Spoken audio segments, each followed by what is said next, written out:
It is the 28th of July, the year 2023, a day that you're here to get information on what's happening in the country and beyond. This is a day that has seen politics mostly dwelling on the Finance Act issue and also the Maandamano issue and the effects of it. That and much more in this particular bulletin, but first, the highlights.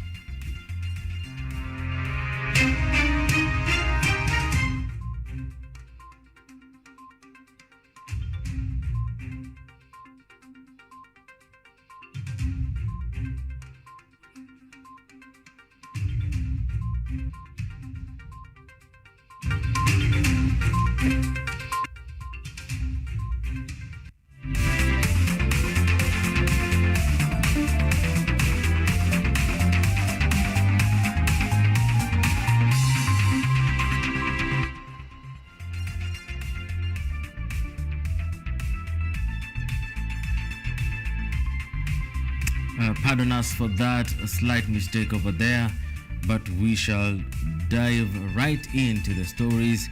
Our sign language interpreter is EVELYN LANGAT tonight. My name is MUTEGI K. Martin. Welcome to the broadcast. Now, Azimio la Umoja Coalition is expected to announce its next move on Sunday this week. This is according to the party statement read by Wiper leader Kalonzo Musyoka during the interdenominational Requiem Mass held today to honor the victims of police brutality. The Azimio leaders also raised concerns on the recent court's decision to lift the ban on the implementation of the Finance Act, citing that Kenyans will now have to pay more taxes. The relationship between former President Uhuru Kenyatta and opposition leader Raila Odinga was seen to intensify today as both of them attended a mass honoring the victims of police brutality in Nairobi, a move seen to raise political temperatures in the country. Reading the coalition statement on behalf of Azimio principals, Wiper Party leader Kalonzo Musyoka said that the coalition will announce their next move on Sunday and also raise concerns on the court's decision to lift the ban on Finance Act implementation. We must mount up with wings because we do wait upon the Lord. We are here to stand with the families of those we've lost and to stand with all who call them friends. Eugene Wamalwa also raised his concerns that the country is heading in the wrong direction following the police misconduct. Wamalwa further condemned the attack on Kenyatta's family and the government for what he termed as vengeance. Kenya is becoming a police state where obvious rights, the right of association, freedom of assembly, freedom of picketing are being limited. Who have chosen the path of vengeance, the path of vindictiveness. We want to say to them, you cannot lead a country through vengeance. The Bible says, vengeance is mine, that says the Lord. Embakasi East Member of Parliament Babu Owino, while making his remarks, called out President Ruto for what he termed as murder targeted on Kenyans. I tell you that continue killing Kenyans. A time is coming that even you, in the last 100 years, those who are there in the last 100 years, they don't exist today. And even us, we will not exist in the next 100 years. Therefore, even you will not exist in the. As the coalition waits to give their next course of action to their supporters, the government is firm on its position that it will not allow protests to take place. Jacob Okello, KUTV. And President William Ruto now blames the massive deaths evidenced during the anti-government protests on the opposition leaders who called for the actual protest, demanding they should apologize to Kenyans for the reign of terror that led to massive deaths and destruction. At the same juncture, accompanying Kenya Kwanza leaders hailed Ruto's controversial invitation for a sit-down with opposition leader Raila Odinga. However, the leaders want the dialogue to be on a platform of development and not selfish political gains. The Azimio la Umoja Requiem Mass held today did not seem to go so well with the president, a Requiem Mass that played host to a very special guest, former President Uhuru Kenyatta. What irked Ruto the more was that the organizers of the Nairobi Requiem Mass were the same organizers of the dreadful anti-government protests that witnessed massive deaths, injuries and destruction. According to President Ruto, Azimio la Umoja bears the blame of the reign of terror and should apologize to Kenyans forthwith.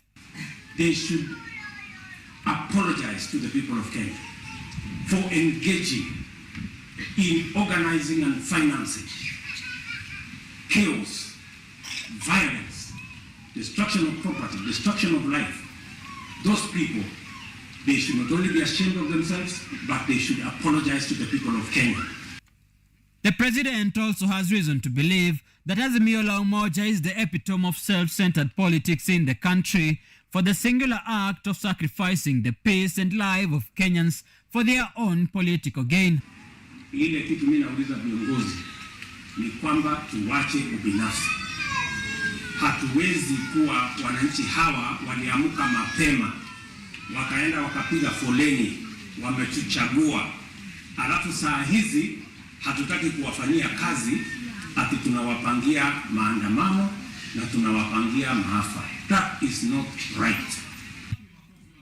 Kenya Kwanza leaders that escorted Ruto in his coast and tourage today pronounced their solid support in President Ruto's move to sit down with the opposition, only that they demand the talks to be held on a platform of development agenda and that the much anticipated meeting should be aired in full view of Kenyans across the country. As much as you can engage with the former Prime Minister and those on his side, please engage with him publicly in a public forum where Kenyans will be witnesses of the issues that we shall be discussing.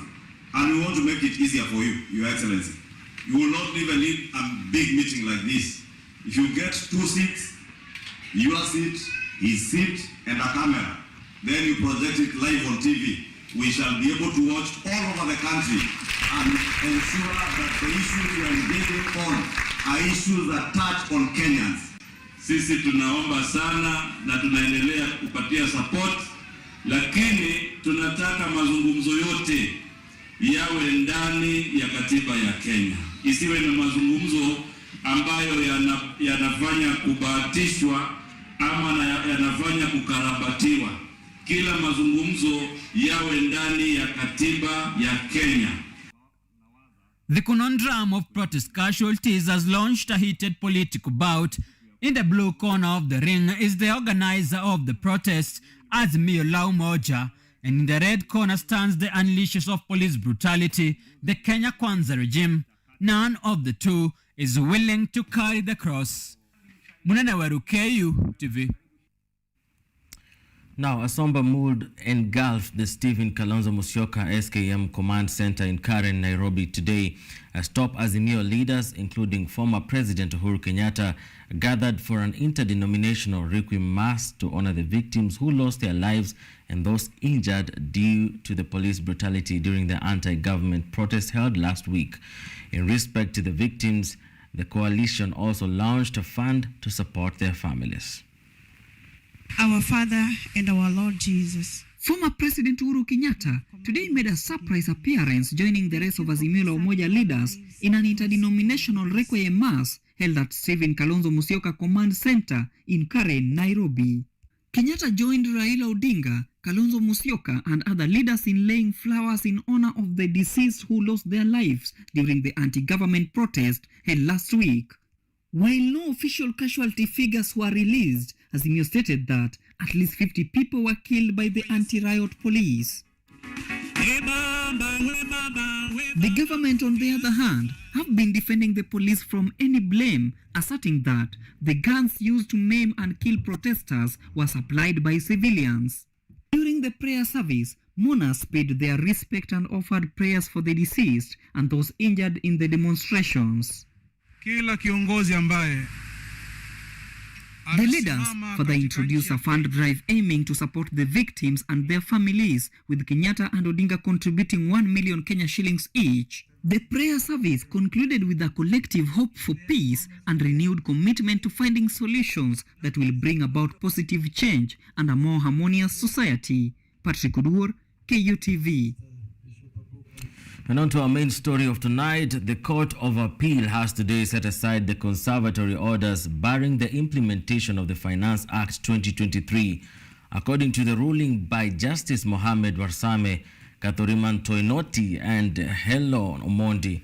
The court was persuaded that the applicants have satisfied the twin principles for the grant of the orders sought and that public interest tilts in favor of setting aside the conservatory orders by the trial judge. The ruling cited that the application by the Treasury Cabinet Secretary Professor Njoguna Ndung'u has merit and that the court noted there will be serious irreversible economic consequences if the stay of the conservatory orders is not granted. The Finance Act was signed into law by President William Ruto on June 26th, but its implementation was later suspended pending a petition filed by Busia Senator Okia Omtata. The appeal is set to be heard and determined within 30 days.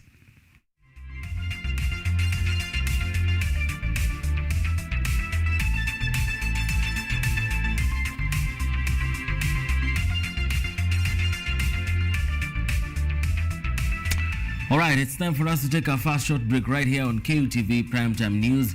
Remember, today the world marks World Hepatitis Day. We shall be having an interesting conversation here right after the break to understand what hepatitis is. I'll be taking you to a consultation with a doctor to understand what exactly this is and how we should be prepared for it. We take a short break. We'll be right back in just a bit. This is KUTV Primetime News.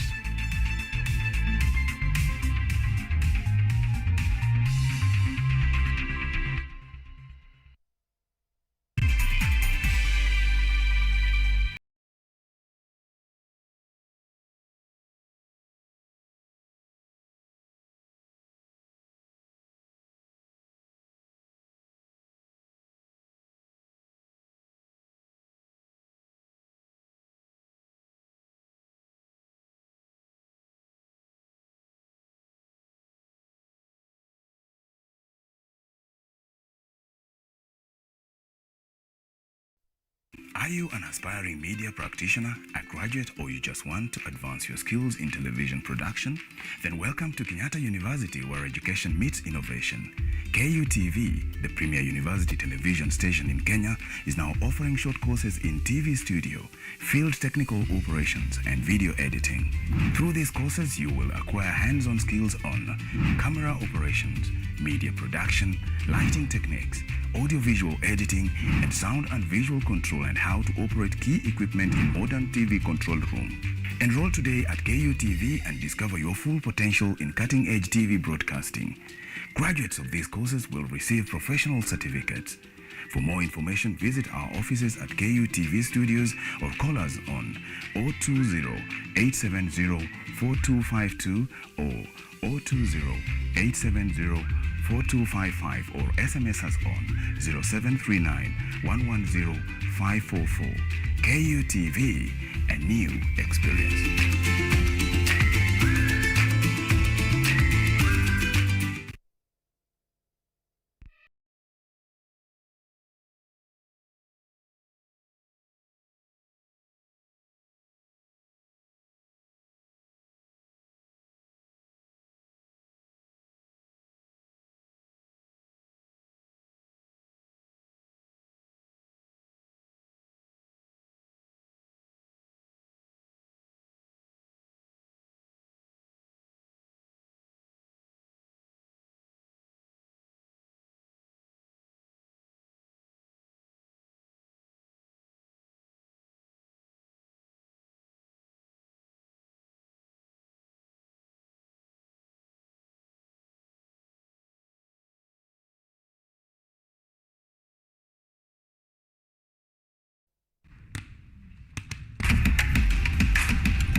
Access to knowledge,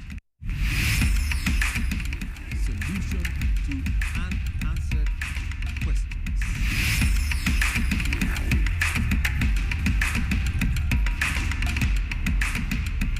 Guidelines to pursuing your rights and repossessing your property, intellectual or material. This and more only on Law Matters.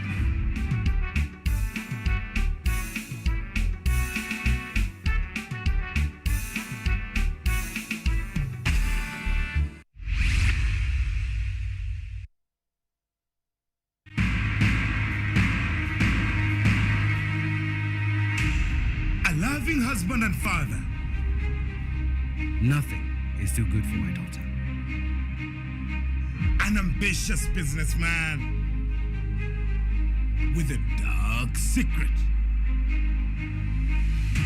A girl with a whole life in front of her, plunging into a marriage that she did not choose with the wrong man. I'm not ready to marry Zewa. But who is the right one? I love Nambi.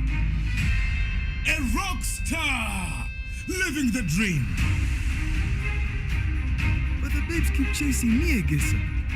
It ain't easy being famous. Especially with so many glamorous women around. A woman hell-bent on revenge. He will pay. Seductive, dangerous. She is a predator. Everybody needs it. Everybody wants it. They will do anything to get it. Love and wealth.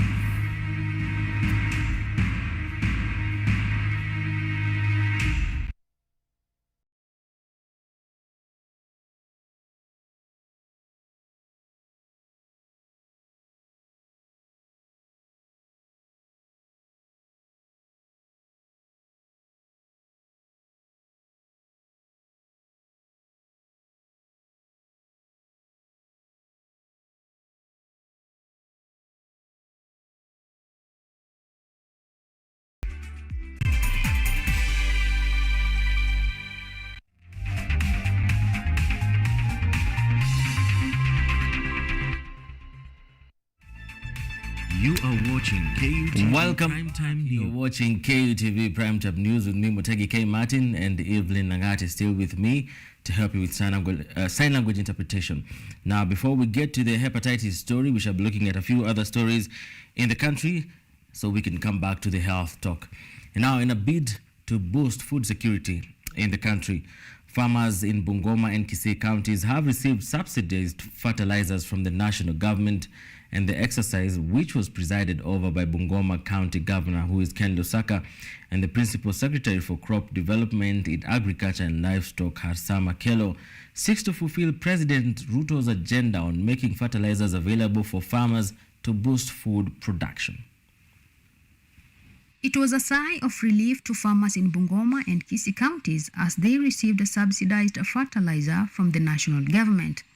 Speaking in Webuye during the flagging off of 258,000 bags of fertilizer, Bungoma County Governor Kenneth Lusaka said the fertilizer will boost food production within the county.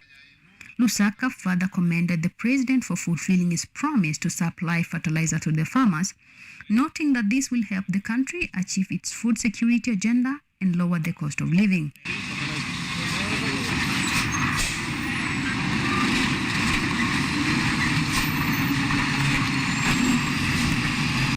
Meanwhile, in Kisii County, the Principal Secretary for Crop Development in Agriculture and Livestock, Kelo Arsama, refuted claims that subsidized fertilizer were in short supply in the country. While presiding over the distribution at Sombogo Tea Factory in Kitutu Chache North, the PS assured the farmers of enough stocks to last up to the next planting season. Na tutahakikisha kila mkulima yule amejiandikisha atapata. Sisi hatuna shortage ya fertilizer, tuko na kutosha. Bora tu ukipewa usiende kuuza kwa bei ndogo. Make sure unalima na hiyo fertilizer umepewa. Tumerejesta nini hivi majuzi katika Kisii, tumerejesta wakulima 116,000 na katika Nyamira 86,000 farmers. Na kuna Arsama also urged the farmers to register with the government so as to benefit from the subsidized fertilizer. He noted that Kisii County had registered a total of 168,000 farmers for the fertilizer against Nyamira's 86,000, citing that those who were yet to be enlisted had themselves to blame. Serikali imefanya hii jukumu kwa sababu wanataka kuhakikisha ya kwamba Kenya tuko na chakula ya kutosha. Mwezi wa 3 tulipewa mbolea na hii mbolea imefanya sasa we have surplus of food in our stores. Providing subsidized fertilizers for the farmers is in line with President Ruto's agenda to subsidize production, which he claims will solve the high cost of living. Julia Ungaki, KUTV. At least 200 students from Dodori Secondary School in Nyahururu, Laikipia County, were last night forced to sleep in the cold after a fierce fire razed their dormitory. School management and education officials say that the fire started around 8:30 p.m. when the students were still undertaking their evening preps. Nyahururu Sub-County Education Officer Samson Borogo said that no student was injured. Firefighters from Nyahururu town and students worked together to put out the raging inferno, and Borogo added that the preliminary investigations indicate faulty power lines could have caused the fire, but added that additional investigations would be conducted to ascertain the cause of the blaze.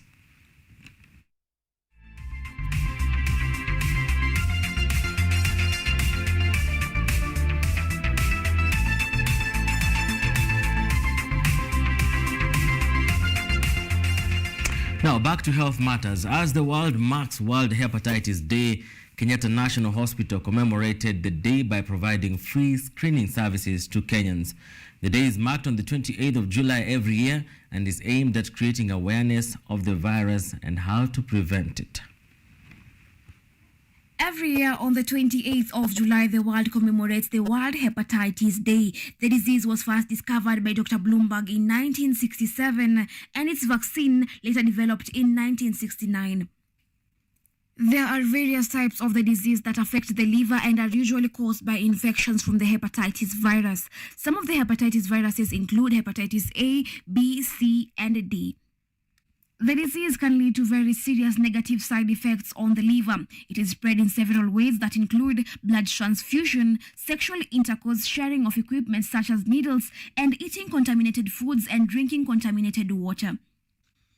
And as the rest of the world marked the day, the Kenyatta National Hospital today organized an event to commemorate this day by providing the public with free screening services and vaccinations. Dr. Rupa Maru from the Kenyatta National Hospital notes that the day is marked on this particular day in honor of the doctor that discovered the vaccine.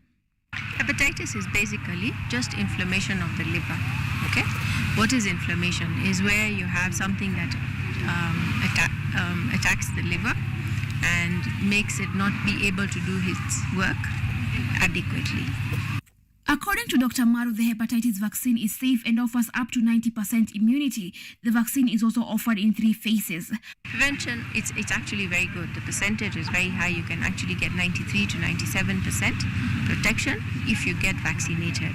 So the hepatitis B vaccine is available. It's given at day 0, after 1 month, and after 6 months. So there are 3 doses that one needs to take. Dr. Maru also notes that smoking and alcohol consumption increase the chances of getting hepatitis. There are different types of hepatitis. You can get hepatitis because of other reasons, such as alcohol and drugs. But here today we are discussing hepatitis B and C. There is hepatitis A, D, and E. But our focus has been on the chronic hepatitis, which is both B and C. That is, we can do something about it. Some of the symptoms of hepatitis include fatigue, fever, vomiting, among others. Patients are therefore advised to seek medical services as soon as they discover the symptoms. Yvonne Kemuma, KU TV. As you've just seen, July 28th every year is a day that through the United Nations we observe this particular day to observe World Hepatitis Day. And hepatitis is a disease that has been talked about for quite a while now. And I want you in the comfort of your home to travel with me virtually to a medical consultation with a medical practitioner at the Pine Hospital. I'm talking about none other than Tamar Nyambura, who is joining us online to have this particular conversation, to go deeper from the story you've just seen from our reporter Yvonne Kemuma, now into detail to know exactly what is hepatitis, what can we do about it, first of all, what are the causes, what are the symptoms, what is the treatment, and most importantly, how can we prevent that before that disease actually comes to you? So join us in this particular conversation as I welcome Tamar into this conversation. If you can hear me, Tamar, karibu sana.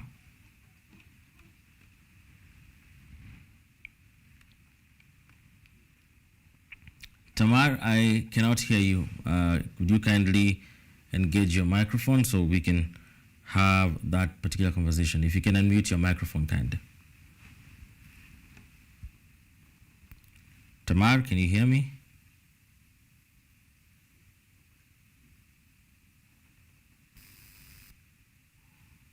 All right, we seem to be having a few challenges there as far as our sound is concerned.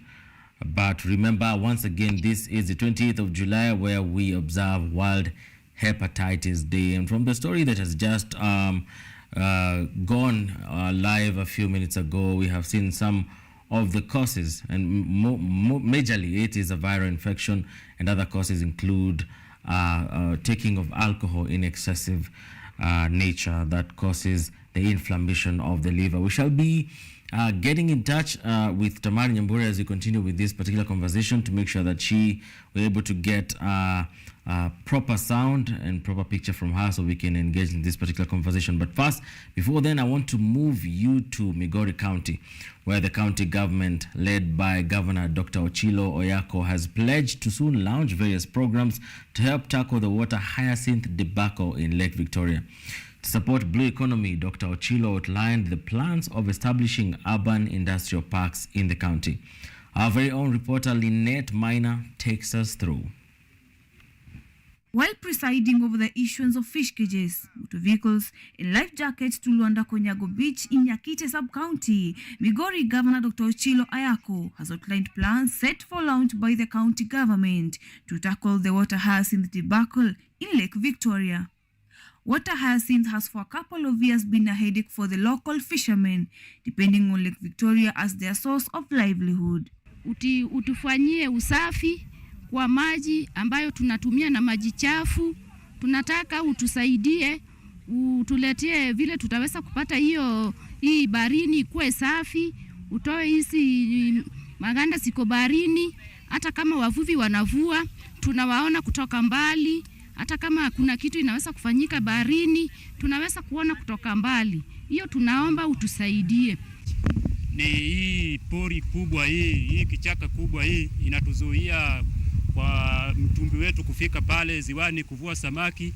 Alafu tunapata shida tena nyingine hapa ya mnyama aina ya hippopotamus, yani kiboko, inatusumbua hapa sana tunapotoka midamida wa usiku kwenda kuvua samaki, maana tunatoka mapema. In acknowledgement of problems brought by the water hyacinth, Dr. Ochilo Oyako pledged the county government's deliberation of coming up with an once and for all amicable solution.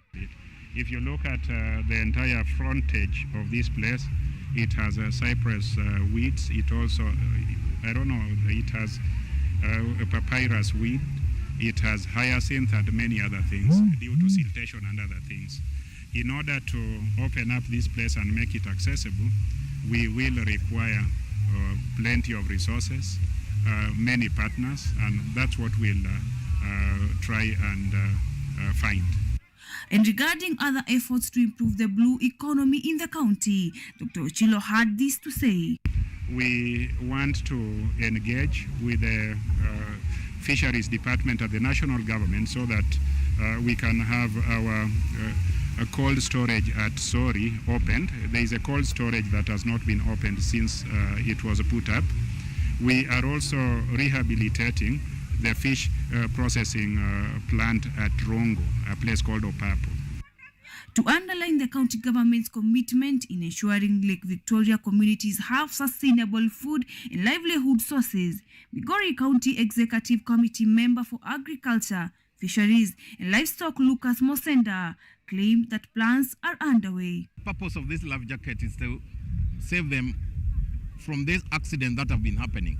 We know of the stories of those who have died in the lake, and so far as we speak, some BMUs, we find that there are those who have few jackets. For you to take that jacket to the lake, normally they pay, and this is what this is going to help them a lot in terms of their security in the lake. But water hyacinth is a problem that is a problem all over within our lake. Though, as the governor has promised, it's something that we are going to sit with our teams here and see technically what can be done to help them. So it is something that is going to be looked into. Yeah. The implementation of a permanent solution for water hyacinth will be a relief for majority of Migori residents depending on fishing. Lynette Maina, KUTV. President William Ruto has today issued an official statement regarding the Niger President Mohamed Bazoum, who was overthrown by the army led by coup leader General Abdurrahman Tiani on Wednesday. While highly condemning the coup act, the president claimed that the unconstitutional change of government is condemned by the African Union Act and further encouraged the parties involved to ensure that the lives of citizens are safeguarded.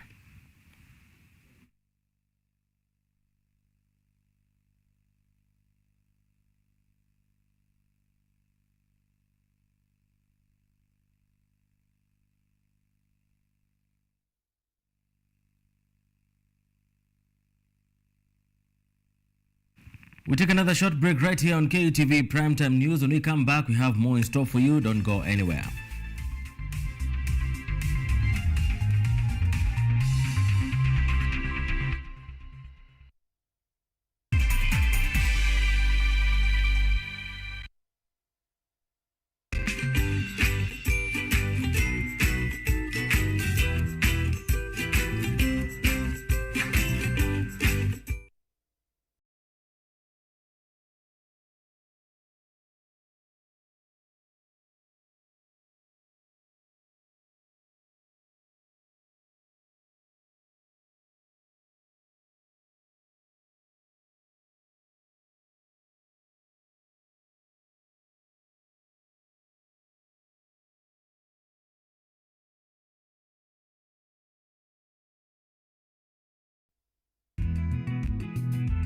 For example, kama sasa tuko na 50 acres, tutapanda leo 10, tungoje half a month tupande ingine 20 hivyo until ifike hiyo 50. Ndio to make sure hatujachomeka.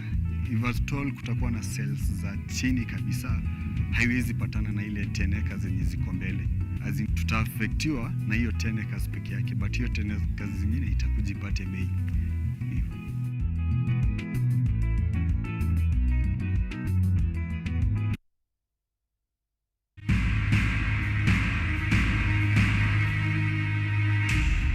Loving husband and father. Nothing is too good for my daughter. An ambitious businessman with a dark secret. A girl with a whole life in front of her, plunging into a marriage that she did not choose with the wrong man. I'm not ready to marry Zewa. But who is the right one? I love Nambi. A rock star living the dream. But the babes keep chasing me, Egesa. It ain't easy being famous, especially with so many glamorous women around. A woman hell-bent on revenge. He will pay. Seductive, dangerous. She is a predator.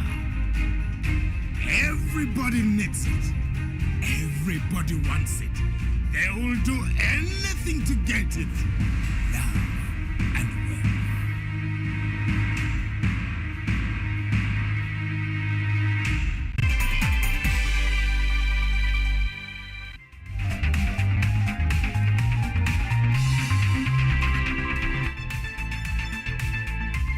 You are watching KUTV Primetime News with Mutegi K. Martin. Welcome back and thank you for staying tuned to KUTV Primetime News. And as I hinted before, 28th of July is a day that the world observes World Hepatitis Day through the United Nations. And of course, as I informed you earlier, we are joined by Tamar Nyambura, who is a medical practitioner at the Pine Hospital, to help us understand what is hepatitis, what are the causes, what are the symptoms, what is the treatment, and most importantly, what can we do to avoid that disease. We are joined by Tamar Nyambura tonight. Tamar, if you can hear me, it is your time. Okay, hello. Thank you, Mutegi, and good evening to everybody. As I'm going to just list a little bit information about hepatitis.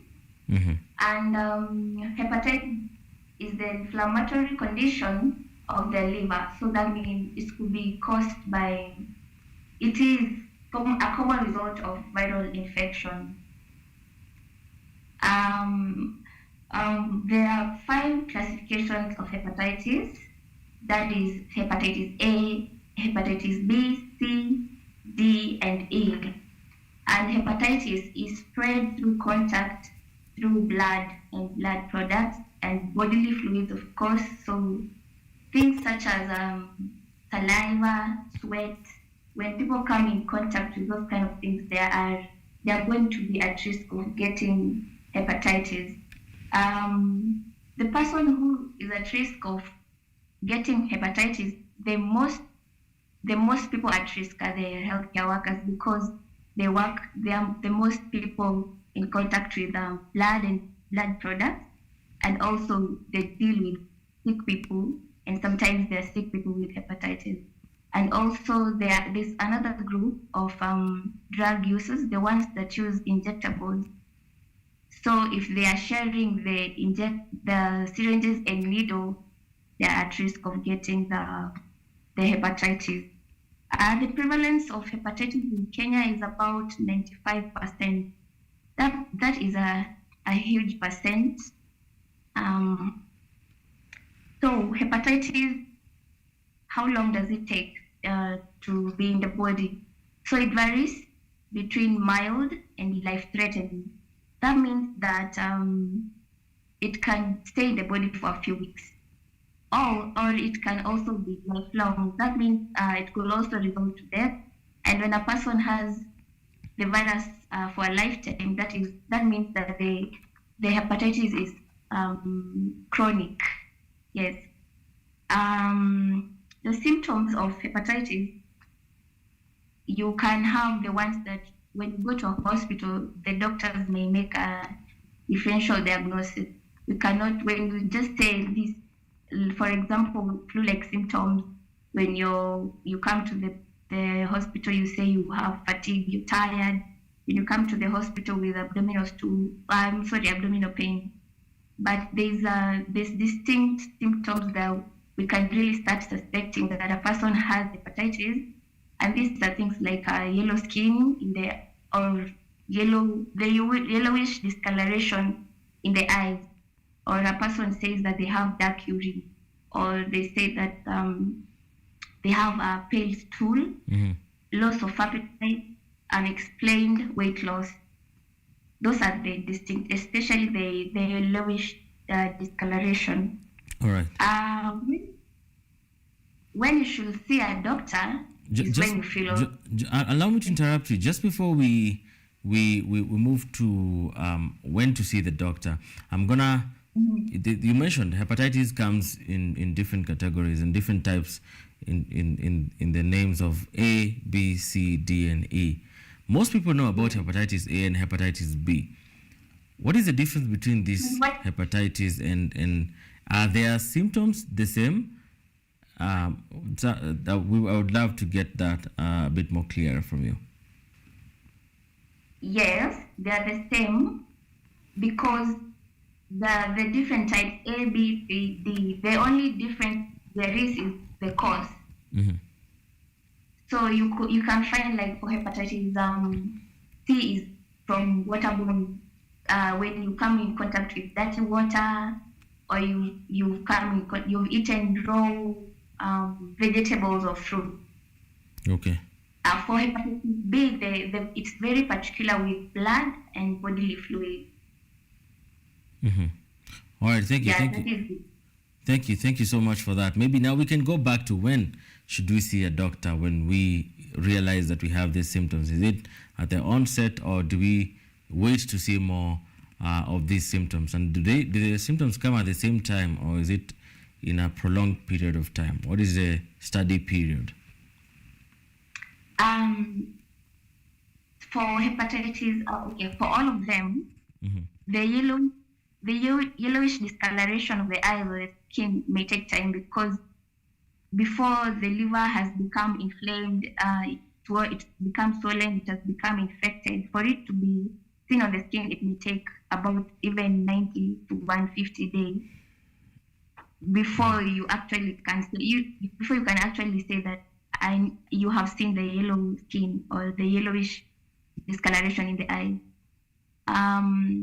But because these other general symptoms, people may just say, I just don't feel well, or I'm just tired, I didn't really have a good rest. But I would advise immediately you feel you're not okay and it is something that has been consistent, it is good to see the doctor, because it may not just be you're tired or you did not get enough rest. But immediately a person has seen the yellowish color in the skin of the eye, they should really run to the doctor, because that means it is already, the disease has already been extensive. Yeah. All right. Many people, when they hear about a disease they're not very conversant with, especially after COVID-19, one of the most common questions that people ask is, do we have a vaccine for this disease? I mean, can we stay away from it through vaccination? Do we have vaccination for hepatitis? Yes. And if yes, how is it administered and how can one get access to it? Yes, we do have the vaccine for hepatitis A and hepatitis B, and there's a combined vaccine for both A and B, so you could get both of them, like one shot of hepatitis A and hepatitis B. It is given in hospitals. They are there. The vaccines are there. The government has given it to the public hospitals. The private hospitals have them too. So a person gets three doses, all in differences of 4 weeks. Okay, when it comes to health workers, once one has enrolled in a medical school, they get the 3 doses in full. And then after 2 years after getting into the field, they still get other doses. So it is given in a frequency of 2 years in 3 doses in a difference of 4 weeks. All right. As we talk about, or did I interrupt you before you finished your point? No. Just allow me to attach that question to another question that is actually pertinent to this particular conversation. Is the issue of avoiding this particular disease. Maybe someone at home is asking, what can I do to avoid this particular disease?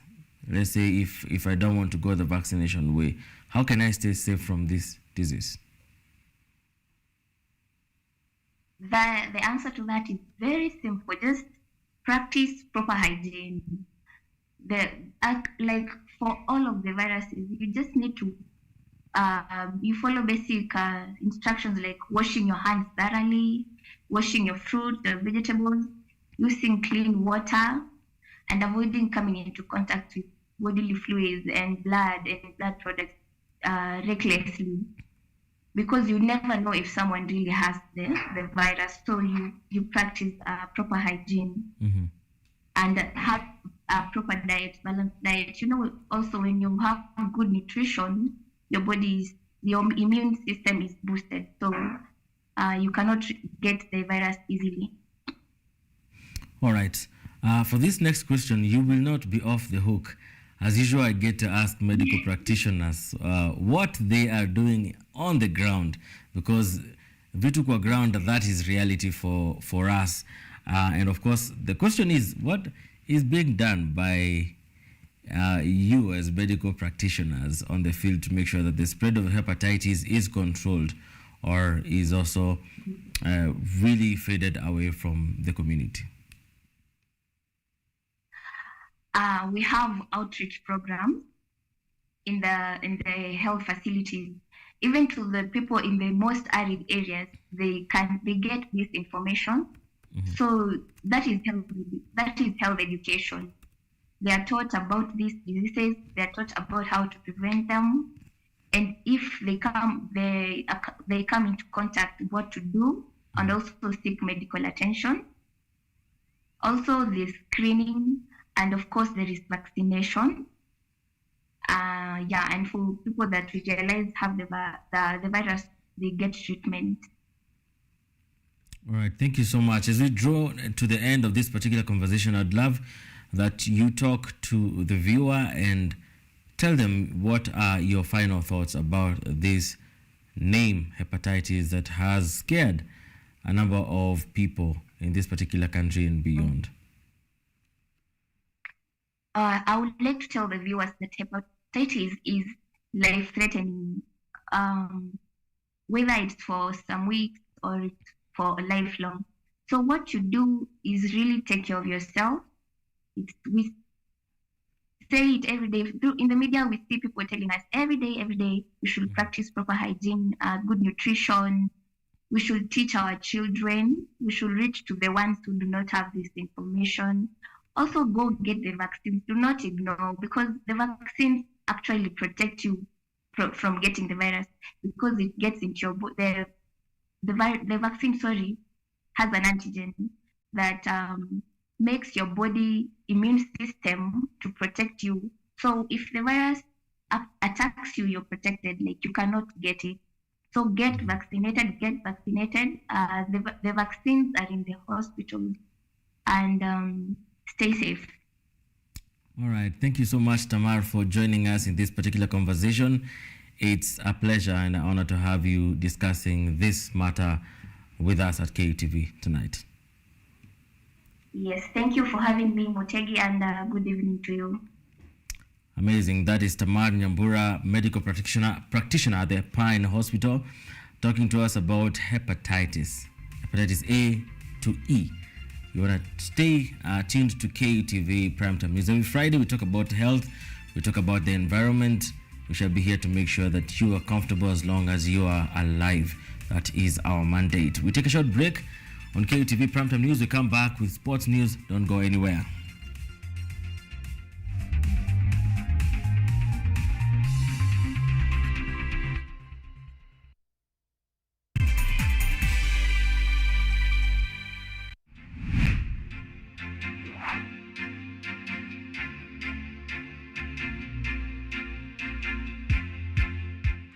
We are all seeing the impacts of climate change. In Kenya, for example, the frequency of the floods is becoming more and worse. The amount of people and livestock we're losing.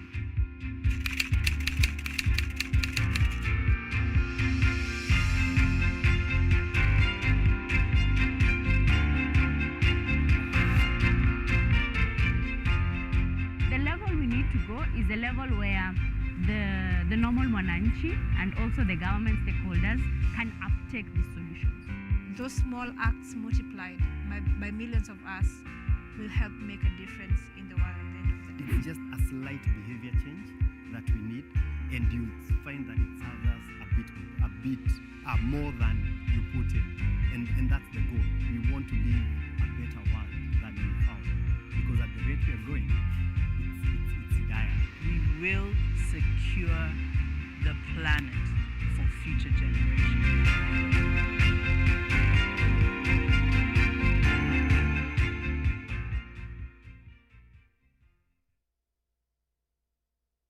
Focus on Health is a show that creates awareness on matters health and informs you on various diseases, their causes, treatment, prevention, coping, and support. So join me, Boari Michelle, every Thursday at 7:30 p.m. only on KUTV. You can also follow us on our social media platforms at KUTV Focus on Health on Facebook and also on YouTube, and Health Focus on Instagram, because your health is your wealth. Stay safe and stay healthy.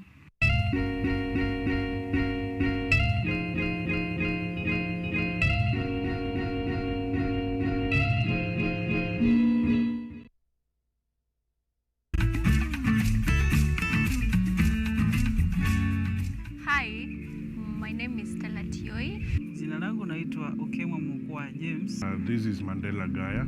Ugonjwa ulipokuja ulichukua siku 3 ukaniweka in coma.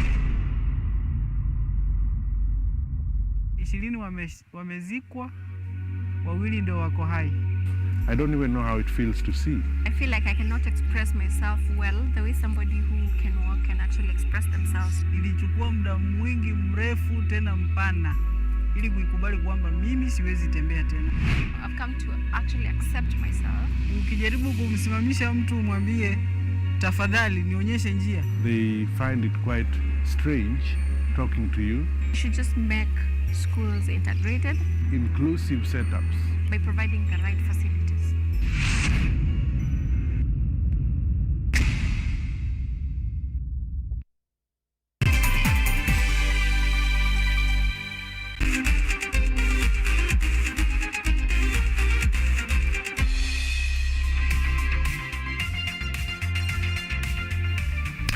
Welcome back, and this is Sport News. The DTB Golf Tournament heads to Nakuru this Saturday for its 3rd leg at the Par 72 Nakuru Golf Club, with more than 200 golfers expected to participate in this particular weekend. The second leg of the DTB Dumped Bank With Us Golf Tournament was held in Kitale, Trans Nzoia County, which saw the home player Harun Degwa crowned the overall winner with 40 points. The tournament aims to showcase and nurture golf talent from different parts of the country as a way of growing the sport in the country.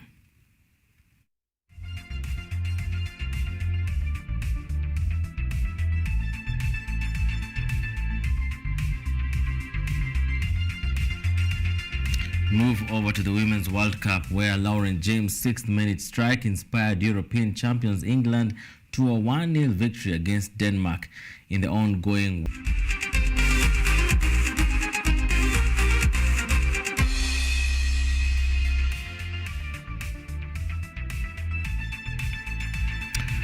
We come to the close of the conversation for tonight, just for tonight, because tomorrow at 6:30, Mizizi Weekendi will be with you, and at 9 p.m.